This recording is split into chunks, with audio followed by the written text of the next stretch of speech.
Marcus Henderson stood at his office window, watching the city lights flicker below. At 52, he had built an empire in commercial real estate, but success had come at a price. His marriage to Victoria had crumbled 3 years ago, leaving him with their twin boys, Ethan and Noah, now 7 years old. The boys were his everything, though his heart ached each time he looked at them. A rare genetic condition meant they couldn't walk or speak. Doctors had offered little hope, and Victoria, unable to cope, had simply walked away. Marcus had hired the best specialists, the finest therapists, but progress was painfully slow. He'd gone through 12 caregivers in 2 years. Some were impatient, others pitied the boys too much, treating them like fragile ornaments rather than children. Marcus was beginning to lose hope of finding someone who truly understood. Then came Rosa Martinez. She was 48, a widow with grown children of her own. Her references were impeccable, but what struck Marcus during the interview was something else entirely. When she spoke about children, her eyes held a depth of understanding that couldn't be taught. "Mr. Henderson," she had said gently, "children don't need pity. They need someone to believe in them." He hired her that day. 3 months passed. Marcus threw himself into his work, often returning home late. Rosa managed the household with quiet efficiency, but he rarely saw her interact with the boys. He assumed she was like the others, competent, but distant. Then came that Tuesday evening in late September. Marcus had left an important file at home and returned unexpectedly around 6 o'clock. The house was quiet. He walked through the foyer, loosening his tie when he heard something that made him stop cold. Laughter. Not just any laughter, but the pure, unbridled joy of children. His children. He followed the sound through the kitchen and out to the back patio where he stopped in the doorway, unable to move. There, in the golden evening light, were his sons. Both boys were in the swimming pool wearing bright red swim shirts and floaties on their arms, and they were splashing, playing, their faces lit up with happiness he hadn't seen in years. But that wasn't what froze him in place. Rosa stood in the shallow end, water up to her waist, her orange uniform dress protected by a waterproof apron. She was singing softly, an old folk song in Spanish, her voice warm and melodic. And as Marcus watched, she held Ethan's hands, guiding him through the water with patient, deliberate movements. "That's it, mi amor," she murmured. "Feel how the water holds you. You're stronger than you know."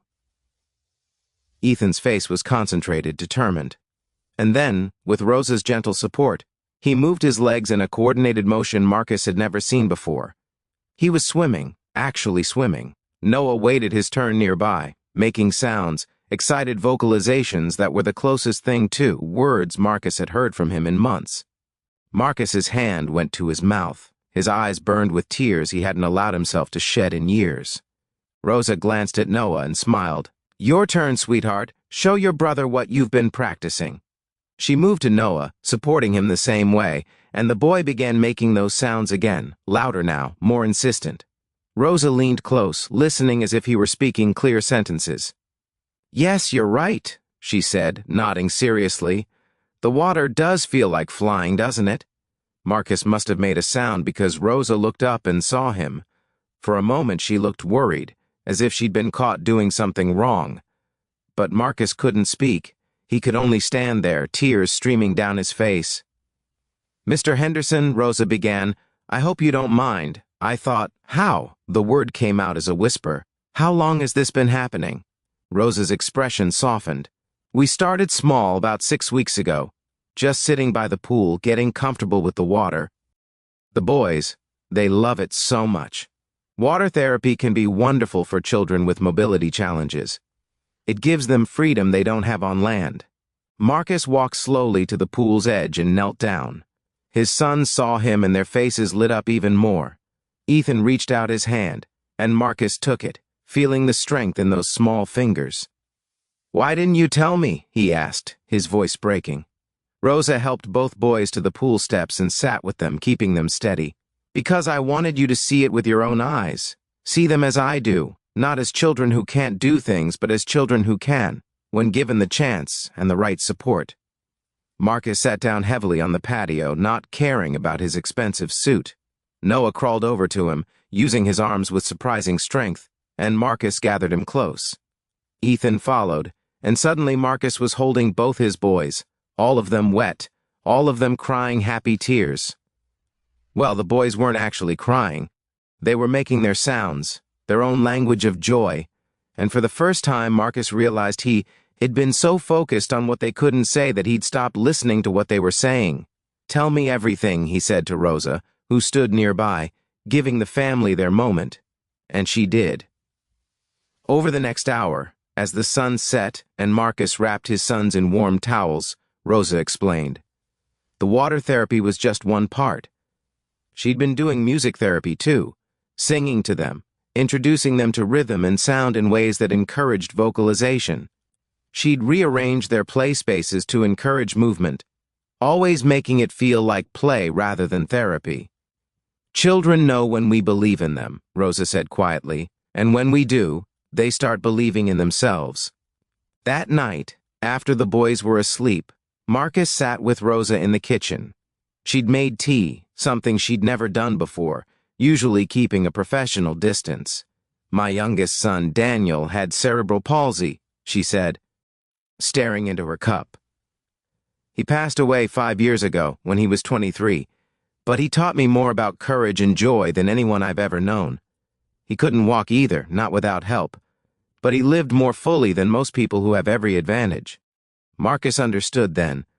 This wasn't just a job to Rosa, this was love, real and hard-earned, born from her own journey through pain and hope. "I'm sorry," he said, "for your loss." "Don't be sorry," she replied, with a gentle smile. "Be grateful. I am.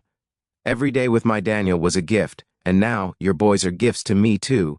They remind me that love doesn't need words to be spoken, and strength doesn't need legs to carry us forward."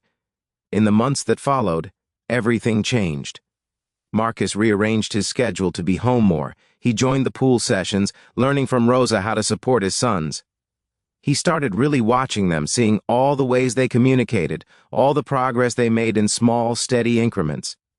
The boys began using communication devices that Rosa had researched, simple tablets with picture boards that gave them a voice.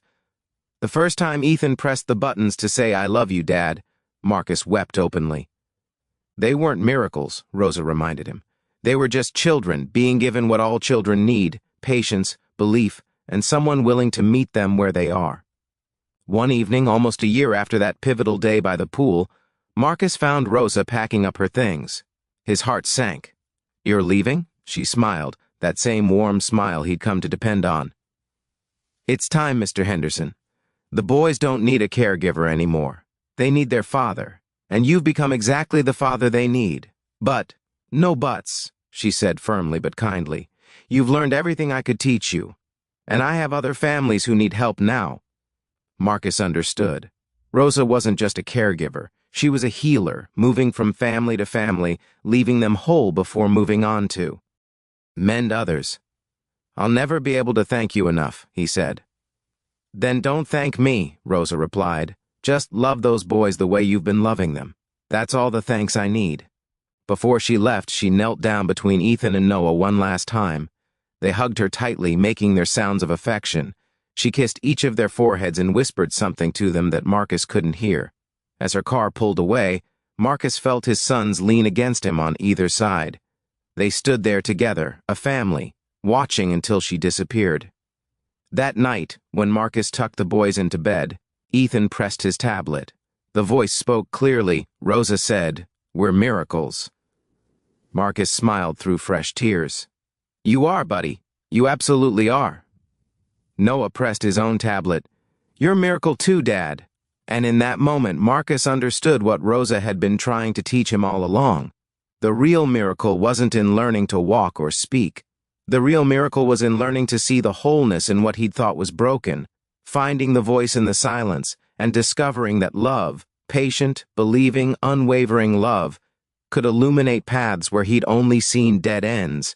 His sons couldn't walk without help. They might never speak in the traditional sense, but they were whole, they were perfect, they were enough, and so was he. Years later, Marcus would share Rosa's lessons with other parents facing similar journeys. He'd tell them what she taught him, that our children don't need us to fix them. They need us to see them, truly see them, and believe in the beautiful, complete people they already are. And every evening by that same pool where his eyes were first opened, Marcus would swim with his boys and listen to their laughter echo across the water, a sound more precious than any words could ever be.